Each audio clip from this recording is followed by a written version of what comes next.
Dwers durch Strukum, een dorp van 1000 inwoners, raast de drokke Bundesstraße 5 richting Nijbel, oftewel Nibel. Strukum kreeg kwartlien de primeur van de eerste tweetalige waaiwijzers. Maar echt enthousiast ben ze hier nog net. Hier bij ons is vooral in Plattdeutsch de Hauptsprache bei uns in der Gemeinde, zumindest bei der Ölleren. Friesisch ganz wenig. Deshalb ist das bei uns in der Gemeinde, was sagt, und bin ich auch so weit, ob das sinnvoll ist, ob das nötig ist, dadurch jetzt ein Masse Geld, das soll 300.000 Euro kosten und die ganze Schilder-Autowässer. Het besluit om Strukum en heel Noord-Friesland van tweetalige waaiwijzers te verschijnen, wat 100 kilometer eerstelijke nam in de landsdij van Schleswig-Holstein in Kiel. Hier zit minderhedenpartij SSW van de Deense en Frieske minderheid in de regering, maar de Groenen en de SDP. Lars Harms kwam met het plan om alle waaiwijzers in Noord-Friesland tweetalig te maken.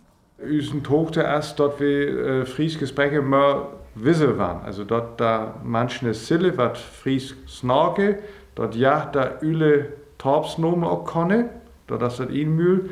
En dat oude Mühl erst dat natuurlijk ook der Touristen wat us kamen, ook bemerken dat het hier wat ganz besonders heeft, namelijk een Meursprecherheid. De liberale FDP stemde tegen de tweetalige verkeersborden.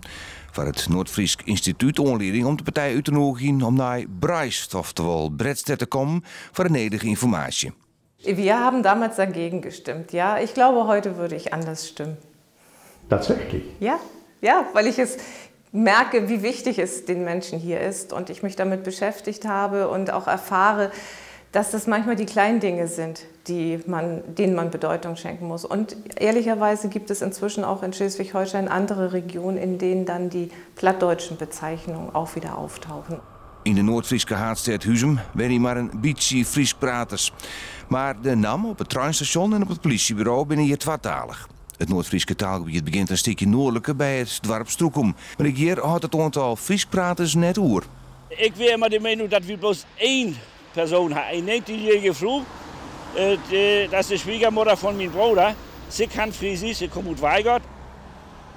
Das ist Anne Pausen. Hier schnockt auch Frasch. Und die bogen auch hier in Strukum. Für uns Frascher ist es auch wichtig, dass wir zu schön sind. Und das sind wir nur auch an der B5.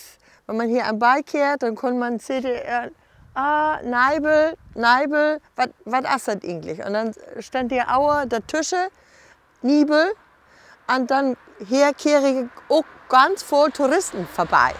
Nu ook een tweetalige verkeersborden en een eigen instituut.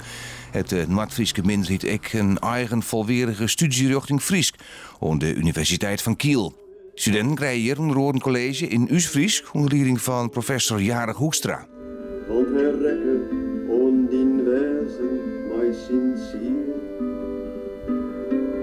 Ja, ik heet Saskia, ik ben 22 jaar oud en ik kom van Veer. En du bist noodwaardig om Westfriesk te leren? Ja, ich versuche das vielleicht irgendwann an zu snacken, wenn ich das auf der Tausemester vielleicht kann. Da ja, versuche ich das auch zu snacken. Ja. Hast du wel eens in West-Friesland-West? Nee, ich bin noch nicht mal in Westfriesland gewesen. Aber ich komme das all vorne, die vielleicht ans Zentrum reisen und das da vielleicht auch zu snacken, wenn ich das da kann irgendwann. Is Friesk een populair studievak hier in Kiel?